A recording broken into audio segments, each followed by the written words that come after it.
అమెరికాలోని కాలిఫోర్నియా భారీ వర్షాలు ఆకస్మిక వరదలతో వణికిపోతోంది. గత కొన్ని రోజులుగా కురుస్తున్న వానలతో జనజీవనం స్తంభించిపోయింది. ముఖ్యంగా లాస్ ఏంజల్స్లో కౌంటీలో పరిస్థితి దారుణంగా మారడంతో అధికారులు తరలింపు ఆదేశాల్ని పొడిగించారు. క్రిస్మస్ సెలవుల సమయంలో ఈ ప్రకృతి విపత్తు పర్యాటకుల్ని, స్థానికుల్ని తీవ్ర ఇబ్బందులకు గురిచేస్తోంది.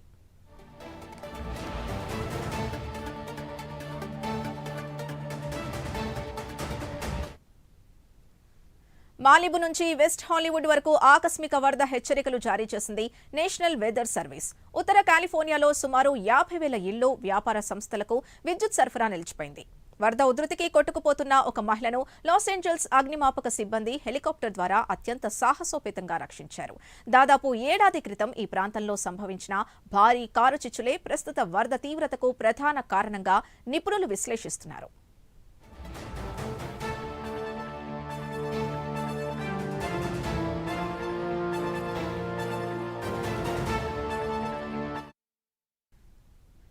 రహదారులు నీట మునగడం, చెట్లు కూలడం, మట్టి దిబ్బలు పేరుకుపోవడంతో లాస్ ఏంజల్స్ పరిసరాల్లో డజన్ల కొద్దీ రోడ్లను మూసివేశారు.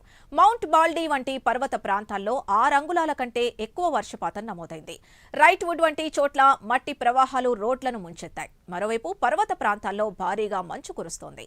మామత్ మౌంటైన్, లేక్ తాహో వంటి స్కీ రిసార్ట్ల వద్ద 12 అడుగుల మేర మంచు పేరుకుపోయింది. బలమైన గాలుల వల్ల కంటి చూపు కూడా ఆనని రీతిలో వాతావరణం ఉండడంతో పర్వత ప్రాంతాల్లో ప్రయాణాలు ప్రమాదకరమని అధికారులు హెచ్చరిస్తున్నారు.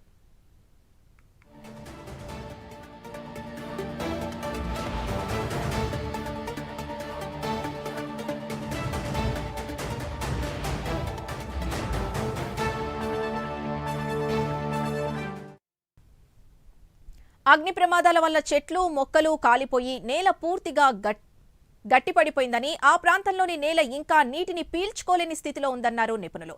దీంతో వర్షం పడగానే నీరు భూమిలోకి ఇంకకుండా కాంక్రీట్ పై పారినట్లుగా వేగంగా ప్రవహిస్తోందని తెలిపారు.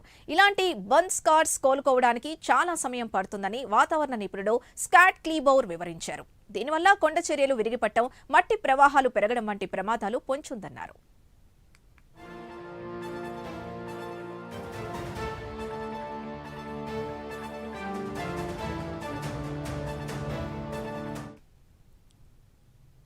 పసిఫిక్ సముద్రం నుంచొచ్చే భారీ తేమతో కూడిన మేఘాలు ఈ అకాల వర్షాలకు కారణమని శాస్త్రవేత్తలు చెబుతున్నారు.